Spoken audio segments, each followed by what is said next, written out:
Hi everyone, I'd like to share a story that happened to me and a couple of my friends back in 2022 when we were in college.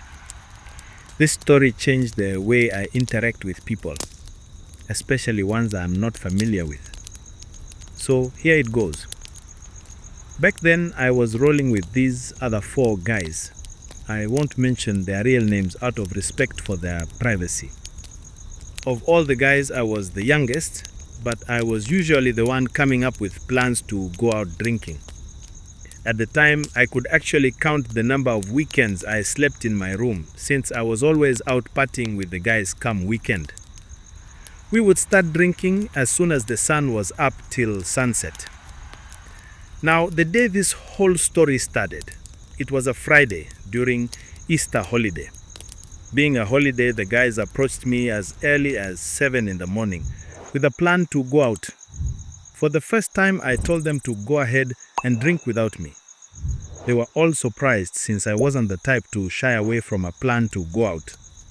My then girlfriend had asked me to stay in and have drinks with her the whole day.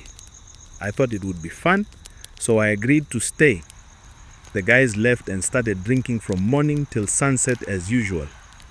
My girlfriend and I spent the day drinking wine and being all romantic till around 10 p.m. when she blacked out. Being someone who was used to having heavy drinks, I wasn't as drunk and I felt like I was missing out on the fun the other guys were having. So I decided to snake out.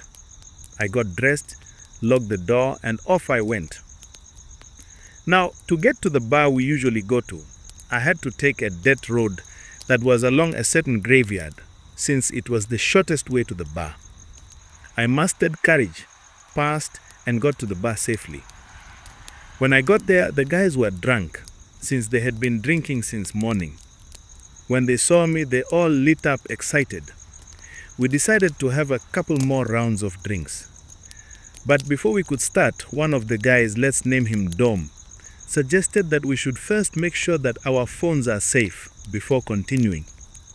We all agreed, gave him the phones to have his girlfriend keep since she lived closer to the bar. Off he went. About 10 minutes later, he came back in a leopard speed and out of breath.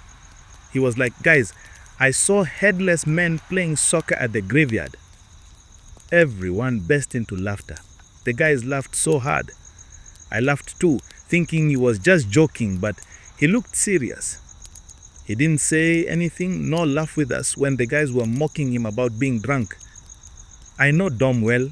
He is a functioning alcoholic. So for a second there, I considered what he was saying and even said to the guys that maybe it's true in his defense. The guys turned to me and threw foul words at me for trying to entertain the nonsense. It wasn't even a big deal since that's just how we used to talk to each other. They eventually let it go and we went ahead with our boozing.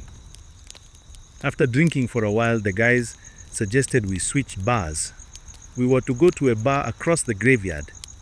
On our way there, we heard voices of a guy and a girl arguing. As we moved closer, we recognized the voices as this other couple we knew. We were all wondering what they were arguing about in the middle of the night near a graveyard. With the influence of the alcohol, the guys wanted to check it out. But as we moved closer to the graveyard, the voice seemed to be shifting, like it was moving further and further away. I was drunk, but nowhere near close to the guys, so I still had my senses to some extent.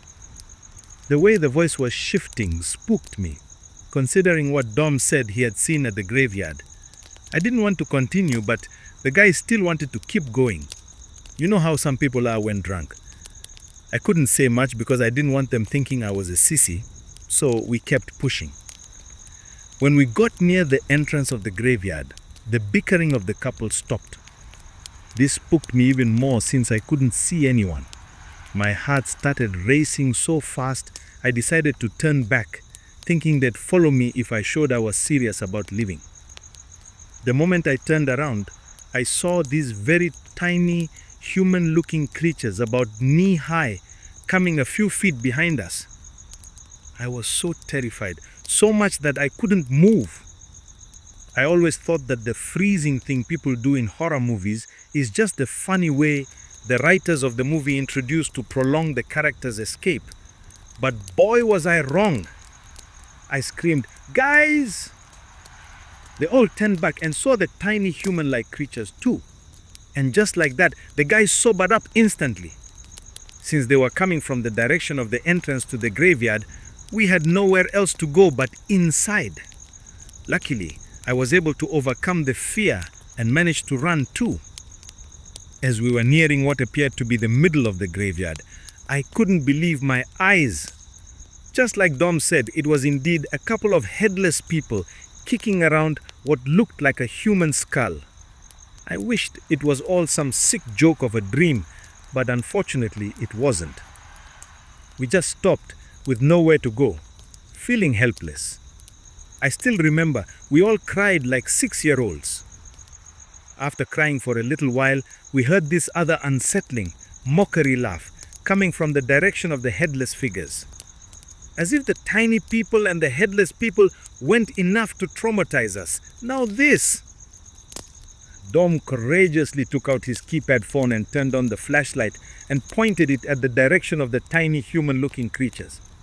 That's when they all ran into the bushes and out of sight. Apparently, Dom's grandfather had told him stories about the tiny people and that they are afraid of light. He thought it was just a story, but as it turns out, he found out the hard way that it was true. Seeing that they had cleared, we ran back out of the graveyard in our separate ways. I didn't know I was such a fast runner. In no time, I was in my room. And because I came in running, my girlfriend woke up. I locked the door and quickly covered myself in the sheets, trembling so much I couldn't even talk. My girlfriend knew something bad must have happened because she had never seen me so terrified. She just prayed and stayed up with me, as I couldn't sleep. The following morning, around 8 a.m., some friend I had from the village near the school came by asking for me. I had him come in since I was scared to even step out of the room. Before he could even sit, he asked me, "What happened yesterday?" Traumatized, I didn't answer. He then went on to say that this other old man from the village sent him to deliver a message that what happened the night before was just a warning and we should never do what we did ever again. I was confused. What do you mean by what we did? Apparently, 2 of the guys had insulted the old man from the village the day before when they were drunk. I wasn't there, of course, but since we rolled together, he thought we'd pass along the message. I felt relieved after hearing this, knowing it was all over, although the trauma still lingered for weeks. And to be honest, I can't say I blame the old man for doing this. The guys had a tendency of misbehaving when they get drunk. Although I never provoke people, I can't say I was completely innocent in it all. So it wouldn't be bad form to say we had it coming. I passed along the message to the guys and they went and apologized to the old man the very same day. Luckily, he forgave them. Ever since that day, the 2 have never had a drop of alcohol till date. As for me, I still drink, but I'm always home by 8. I still feel the chills when I remember what happened. And ever since, I have learned to respect people of all shapes and sizes. You'll never find me in provocations unnecessarily.